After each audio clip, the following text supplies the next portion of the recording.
dulot ng parusa.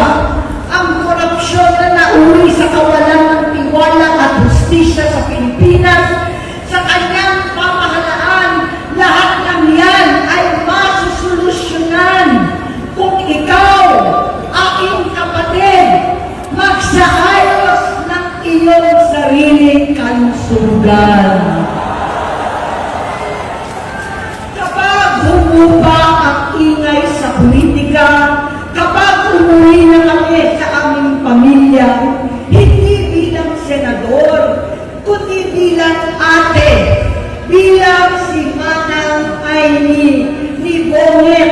Kaya ito sasabihin sa harap ng taong bayan, sa harap ninyong lahat, at sa harap ni Bongbong. Bonget, magtatatlong taon na tayong hindi nakakausap. 3 taon ko nang sinusubukan muli na ako'y pakinggan. Siguro ngayon ay makakarating ng buo ang gusto kong sabihin. Walang mababawasan, hindi madadagdagan. Bongbong, nag-aalala sa iyo si Manang. Tuwing nakikita kita sa TV, gusto kitang puntahan. Napakalaki ng pinagbago mo. Itsura, pagsasalita, takbo ng pag-isip. Minsan, napapatanong ako sa sarili ko, ikaw pa ba yan? Si Bongbong ba talaga yung nakikita ko? Pero ako, aling ko, ako pa rin ito. Ako pa rin ang ate mo na tumayo ama't ina sa inyo sa ibang bansa. Ang kasama mo sa sumubok na sanglain lahat ng sakit para sa iyo. Ang kapatid mo na hindi mo kailangan hingan ng tawad dahil agad ka nang iniintindi at tatanggapin dahil mahal kita.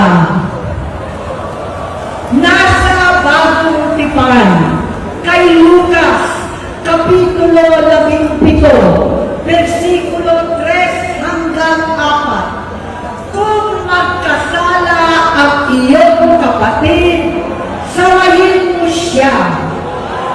At kung siya'y magsisi, patawarin mo siya.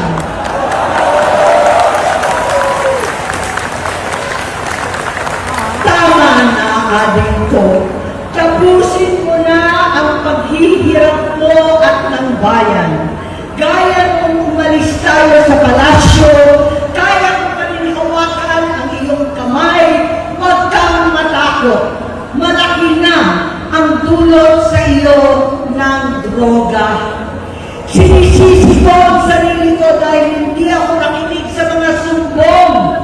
Hindi ako nakialam. Hindi ako maniwala. Pero hindi pa huli ang lahat. Tama na, ading ko. Magpahinga na tayo. Umuwi na tayo. Magpagamot, magpagaling at nangangako ako. Hindi ako malilingan, hindi ako magkukulang. Lahat ng kasama mo ngayon, hindi natin kasama sa pinakamadilim na bahagi ng buhay natin.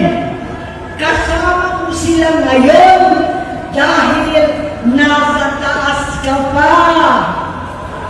Ako at ang ating mga tunay na kapatid dito sa Luneta ang kasama mo kahit pagbiling ulit ang lahat. Talikuran mo ang iniisip at ipinupulong lang ang misyon. Unahin na natin ang kalusugan mo dahil sa adiksyon na bigyan mo ng malubhang karamdaman ang buong bansang Pilipino.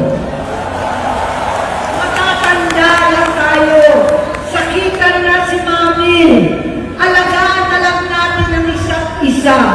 Kaliwat kanan man ang pambuhusga sa akin, malinaw sa aking puso na dapat mauna ang Diyos, ang bayan, pamilya, sarili.